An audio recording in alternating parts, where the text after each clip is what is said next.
Hey guys, what's up? It's Alec Torelli. Welcome to an episode of the Hand of the Day. Today is a beautiful, freezing, snowing day here in Italy, so I'm inside making you guys some content, and I'm pumped for this hand. It's a hand I played on Poker Night in America back in 2015, but I wanted to analyze it for you because I like analyzing some of these live, high-stakes poker hands. It's inspiring stuff, and I wanted to share some awesome content with you guys here today. Hand of the day. It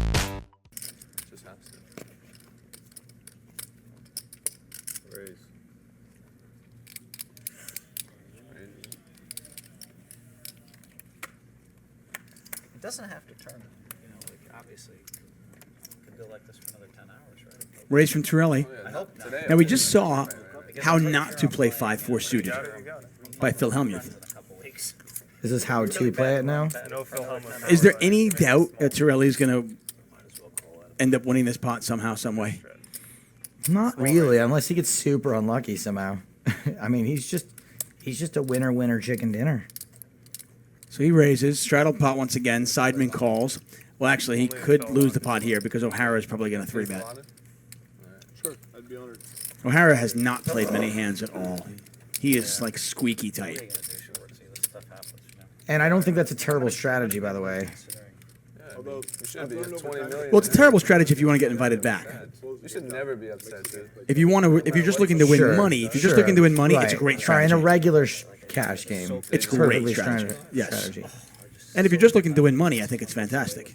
So this hand comes from the Seminole Hard Rock Casino in Florida. We're playing 25-50 with a 100 straddle, so a 3-blind game. And I'm one of the big stacks at the table, and I'm in the hijack, folds around to me, and I have 4-5 of clubs. I opt to make a min raise here, which is a little bit weird of a play, especially in a 3-blind game. I don't normally do that, but without going too much into my strategy here for my pre-flop sizing, because I do still play with some of these players, I wouldn't really have minded. I didn't really expect to get 3-bet here that often. Nobody was 3-betting too often in this game, and I thought that pretty much any size raise wouldn't change necessarily how people played. If they had a hand that was going to call, they were going to call whether I made it 400 or 200. And I thought making it a smaller raise size with something like 4-5 of clubs would allow me to call 3-bets more often if it did happen. This is a hand that I really want to see a flop with, and it's also a good hand to play in a 3-bet pot. But because there's a straddle, if I do make it something like 400 and I get 3-bet to 2,000, suddenly this hand I can't really play as often because our stack to pot ratio is smaller, meaning we don't have as much chips behind, and so I can't profitably call 3-bets as light. So I would like to make it a smaller size here in case I do get 3-bet. It allows me to call, basically keeping the stack size effectively deeper. So that was my strategy going into the hand pre-flop, and I get called here by Seedman on the button, who has Queen Jack offsuit, which is a reasonable hand to call with. He's in position on the button. It's, after all, it is only a min raise. Very reasonable call. O'Hare in the big blind, not the straddle, in the big blind, now has an easy 3-bet with ace-king offsuit. Facing a min raise and a call, his hand's going to be way ahead of our range. The only question is really how big to go. Here he opts to make it 1,000. I think this is the smallest he should go here. Because my raise size is smaller pre-flop, he's going to want to go a little bit on the bigger side and really cut down on my ability and Seedman's ability on the button to flat call a 3-bet. I would maybe go something like 12, even 1,400 here because he is out of position against 2 opponents. That said, $1,000 is fine. Folds around to me, and I think I have a pretty easy call. I'm getting 2-1 here, and it's a great spot for me because we are both really deep. Yes, O'Hare is a very good player, but I don't think he's going to be 3-betting here that often with weaker types of hands. He has a lot of incentive just to flat call, calling $150 in the big blind. So when he does 3-bet here, I feel like most of the time he's going to have stronger premium hands, which is really, really good for me because it means if I flop a big hand, I stand to win a large pot. I opt to call the 800. Seedman gets out of the way, and we go heads up to the flop. Torelli calls. I'm going to play tighter against you. I'm sorry. Are you kidding me? We got it. We had it locked up. But this is O'Hara's going to lose a lot of money here. I have a couple drinks. I mean, you get virtually impossible to put Torelli on a 5 if a diamond doesn't come off. My being upset about O'Hara's just not losing too much. was the last couple sessions until I You're not even realized. drinking, bro. You've had one drink for an hour. I've had 2. And you've In fact, I don't know exactly how deep O'Hara is. I mean, this is I'm gonna guess here. Let's see. Yeah. Maybe If I was 4,000, worried about, like, 5,000. going to I bed think at 1 O'Hara o'clock, should get felted But here. it's a little different when I'm Unless Torelli really slow plays the hand. I saw him do this in Turning Stone. it's not much different. The flop comes king 5-5 with 2 diamonds. Absolute gin flop for me. He flops top pair, top kicker. I flop trips. It's what you wait for in No Limit Hold'em. This is a beautiful, beautiful spot. He goes ahead and bets out 1,000, which is a really small bet, about 30, 35, 40% of pot. I like this bet size by Ian because it really allows him to be betting here with a large range of hands. His range is going to be stronger than mine, and most of his range is going to want to c-bet this flop. By betting smaller, it allows him to incorporate pretty much his entire range here into this c-betting strategy. So I expect his range to be as wide as it is pre-flop. In other words, if you think about all the types of hands he can have, it's not going to change from pre-flop to the flop. So it's important to keep that in mind. His betting range on the flop is the same as the hands that he would 3-bet with pre-flop. Now it's over to me, and I would like you guys to leave a comment below and let me know what you would do in this spot. Would you raise here and go for max value, or would you just flat call? Keep it in, lock that answer in your mind. I don't want to influence your opinion. I'd love to hear in a comment below what you guys think first, and let me know. My answer, my strategy here in this spot is to flat call. And the reason why I like flat calling here is because it keeps my range wider. If you think about the types of hands that I'm going to want to call this flop with, not many of them are going to be that premium. I didn't 4-bet pre-flop, so it's really hard for me to have aces or kings. And it's also really hard for me to have like ace king, because I didn't 4-bet pre-flop. So most of the hands I'm going to call this flop with are going to be hands that are threatened against the types of hands that O'Hara can have. I'm going to have some weaker kings like king 10, king jack, king queen, and I'm going to have some pocket pairs, maybe like queens all the way down to 6s. I'm also going to have some flush draws, maybe even some ace highs with a backdoor spade draw. Those are the types of hands I'm going to call this flop with. So when you think about all the types of hands I can have, if you decide to raise with a 5, which is the strongest hand I can have, then it decimates my calling range. It means that the times I call the flop, my hand range is even weaker, and it makes me easier to play against. By incorporating strong hands into my calling range on the flop, it allows me to keep my range wider, makes me tougher to play against, keeps me more balanced. You've heard that term thrown around a lot in poker these days, which basically just makes you a more well-rounded player. So in spots like these, because I like to call a lot in position, maybe even float here some of the time with something like queen jack of spades, I like to call with 5s just to keep my opponent guessing. I opt to make the call, and we go to the turn. Let's go out, but this isn't the exact environment. Oh, and then the diamond comes up. I don't understand why you slow play this. Annihilated. Drinking. But you're drinking very slow. I mean, you don't even I know it's really easy to see, like, okay, well, if your opponent doesn't have a king, then, but if your opponent has jacks, you're not going to get a ton of value from him anyway. Like, it's like your opponent has aces, your opponent has ace king, your opponent has king queen some of the time. I want to build. It's not like I'm scared of losing the pot. I'm more scared of a card coming off that will kill my action. I'm sure. And I think actually in a weird way, if you raise, you're really not repping much. Stallone? Does he live in Miami? I thought he was I LA. don't know. Not really sure. I'm sure we can get some people though. Let's get some people. I don't. Raise a milli in one night. That's the way to do it. I mean, somebody give me an argument for why you wouldn't raise the flop in this particular spot. For Dwayne Wade's charity tournament, but I need to he's gonna have to give me floor seats for a few games. The turn comes a queen of diamonds. O'Hara now checks, and it's on me. Now here I think I have a very, very clear bet. Some people would say, you should check back. The diamond came. It's a scary card. But let's take a second and think about the types of hands that O'Hara can have. Well, it's really hard for him to have diamonds because he 3-bet pre-flop and he checked the turn. So if you think about the types of hands he's going to 3-bet pre-flop with, yes, he could have some diamonds in him, but a lot of the diamond hands are blocked by the cards on the board. He can't have a king high flush draw or a queen high flush draw because the king and queen are on the board. He also can't have something like ace 5 of diamonds because the 5 is on the board. So he could have some diamond combos, but there really aren't that many. There's a few ace high combos, and then there's something like jack 10, 10 9, 9 8, 8 7. 7-6. There really aren't that many. If you add up all the flushes he can have, it's at most something like 10 combos. So there's really not that many flushes he can have. But what it's very likely he has is something like what he actually has, which is ace king. Ace king is always going to check this turn. Aces is going to check this turn. Maybe he hit a queen on the turn with something like ace queen. And so there's a lot of hands that he can call a bet with on the turn that are put in a tough spot if I bet. The other reason I really like betting here, if you think deeper about the hand and you think about what your entire range is here, betting makes me a lot more difficult to play against. When I bet this turn, I'm basically saying, I have a king beat. And that puts Ian in a very tough spot because a king is the most likely hand that I'm going to want him to fold on this turn. So the reason it puts him in a tough spot is because it also, he doesn't know if I'm turning hands into bluffs here. What if I have something like pocket sevens?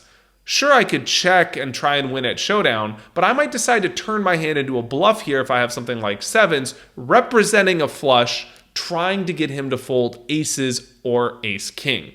So when I bet this turn, it's not guaranteed that I have a flush or guaranteed that I have trips. Against good players that play at high levels, there's a lot of different ways that they play hands and mix it up and don't just play their hand for the face value of their hand, but they play the situation and the player. So this is an example of a situation where I could easily be turning a hand into a bluff, and in order to balance the times I'm doing that, it's imperative that I go value town when I have something as strong as a 5. Remember what we talked about on the flop. A 5 is one of the best, if not the best hand I'm going to have in this spot, aside from something like ace 5 or 5-6. So if I'm not betting the best hand that I can have, then I'm going to be bluffing this spot way too often on the turn. So I really got to be betting this spot with a 5. Sure, I understand I could have a flush as well, but again, there aren't that many combos of flushes given how the hand went down and the cards on the board. Ian checks, I bet 2,500, and for the reasons we discussed, I believe he has a very clear call. He beats some of my hands if I'm value betting with something like, maybe I'm betting with something like King Jack to kind of merge my range, and he also beats all of my bluffs. He also beats all of my floats. If I called the flop with something like Ace Jack of Spades, I could reasonably turn that into a bluff on the turn, trying to represent a flush. So he has a very clear call here on the turn, and we go heads up to the river where things get interesting. Yeah, but when a king is out there, it's really hard to it's more likely that your opponent can catch up. Let's say the board's 9-5-5, and your opponent has like an ace king or then it's like, oh, there's a lot of cards that your opponent. There are six cards they could theoretically catch to now hit top pair. But when there's a king out there, the only hand, specifically, like you're looking like ace jack. He just moved all in. I mean, he might end up getting paid off anyway, but.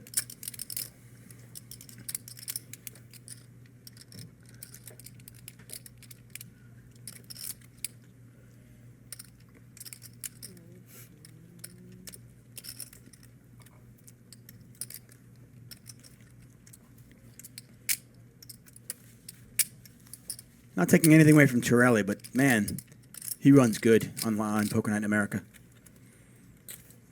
Runs good, plays better, to borrow a phrase from my friend Tristan Wade. I think they should. Even though Torelli has moved all in, he has O'Hara covered, so guess what? There's a list. The bet size is actually whatever O'Hara has in front of him, which is closer to the pot. They should say this is how it is. It's random or. Action on O'Hara. I think O'Hara eventually finds a fold. I still go back to the flop play. I think Torelli misplayed this. The river comes as 7 of spades, which is a beautiful card for me. The flush doesn't get there, and this really doesn't change anything. Now I have a very, very good idea of where Ian's at, especially when he checks. When he checks this river, it's basically like he has a bluff catcher type of hand almost always. Sure, he could be balancing his range with something like queens full, kings full, or the nut flush, but the vast majority of the time, he's going to have a bluff catcher. He's going to have what he looks like he has. In poker, we pros call this face up, meaning his hand is what it looks like. In other words, I kind of know exactly where he's at in the hand, and it's a great, fun spot for me to play. So the real question is, given that I know he has something like a bluff catcher, what's the best way to proceed in this spot? So I'm going to give you two ways to think about this situation, and it really depends on who your opponent is. Number one is if you're playing against just an average type of opponent that doesn't think on a very high level, who's going to just play their hand based on the absolute value. Against those type of opponents, I would bet smaller in this spot. In a pot of 9,000 or so, I'd go for an average value bet of 5,000 or 6,000, whatever I thought they could reasonably call with and make a hero call with their ace king or pocket aces. But against a really good player, situation number two, that's capable of hand reading, who understands the depth of strategy that you and I just discussed in this video, I'm going to go for a different strategy here, which is what I elect to do in this spot. I'm going to talk about this strategy here for a second.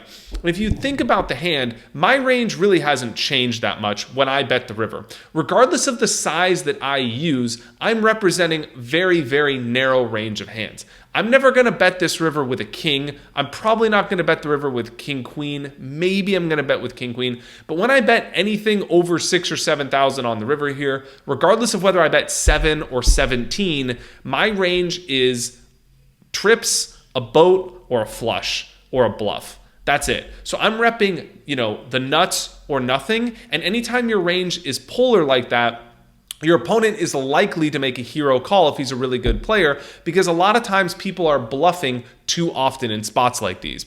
So against a really good player like Ian, who's capable of hand reading, who understands game theory, it's a situation where I decide to go for max value here and bet 1.5 times, almost 2 times the pot, and just go all in. Ian is not going to change his decision that much based on my bet size. Sure, he's not getting as good of price, and he understands math well to know that he has to be right more often to call a bigger size bet. But because my range hasn't changed, I'm basically leaving him one chance to decide whether his hand is good or not. The reality is this: most people are going to make a decision based on whether they think their hand is good. If he thinks his hand is good, he thinks I'm bluffing, he's going to call. He decided on the turn that his hand was good enough to call. Nothing really changed about this river. Like, the 7 didn't help me at all. I either am turning a hand into a bluff, like, ace high spades or a backdoor float, or maybe I have a queen, or maybe I'm turning pocket 8s into a bluff, or I have a flush, or maybe I have trips, but there really aren't that many combos of those types of hands. So when you add up all the value hands I have, there's something like 10, 12, 15 combos, but if you add up some of the bluffs that I can have, like pocket 6s, pocket 8s, pocket 9s, pocket 10s, which I could conceivably be turning into a bluff, there's a lot of combos of those hands as well. So if he thinks it's 50-50 here, he's definitely getting the right odds to call, and I feel like he's willing to call a big bet in a spot like this because he knows I'm a capable player.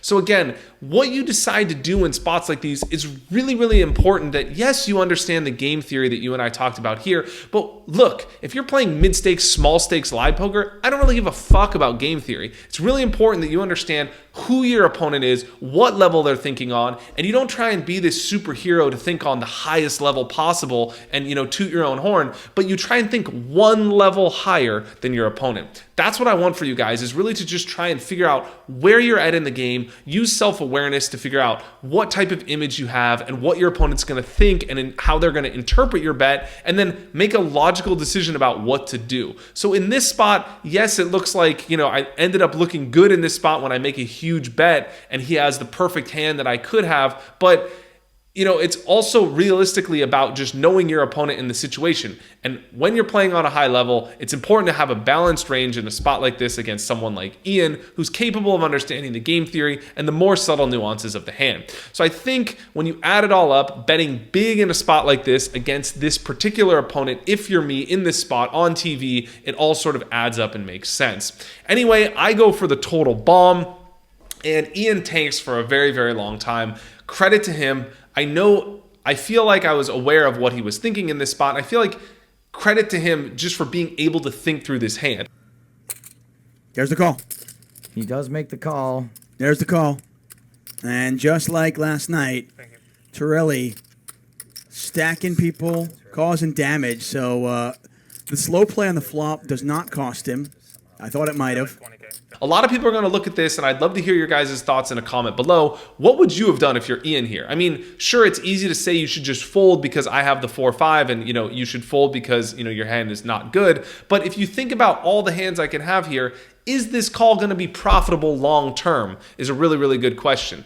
And just the fact that Ian is capable of thinking through this spot and making a hero call in this spot means that he understands the game very, very well, and he's understands that I could be turning hands into a bluff. So Ian ends up tanking for a while, makes a huge hero call in this spot, and I go on to win a beautiful $50,000 pot. It's just one of those days where everything went right for me. I happen to be one of the biggest winners in this game, and the stars just aligned, and this is just, life is good in these spots, right? So anyway, I'd love to hear your guys' thoughts in a comment below. What would you have done in this spot? What was your favorite nugget of wisdom from this video? Let me know in a comment, and I greatly appreciate you guys watching, supporting the channel, and being part of the hand of the day. You guys are awesome. Thank you so much for watching. Ciao from Italia. I'm going to be back in the US next week playing on Live at the Bike, Alec Torelli week, March 20th through March 23rd. So join Live at the Bike. I'll see you guys there on Twitch, and I'm really excited for that as well.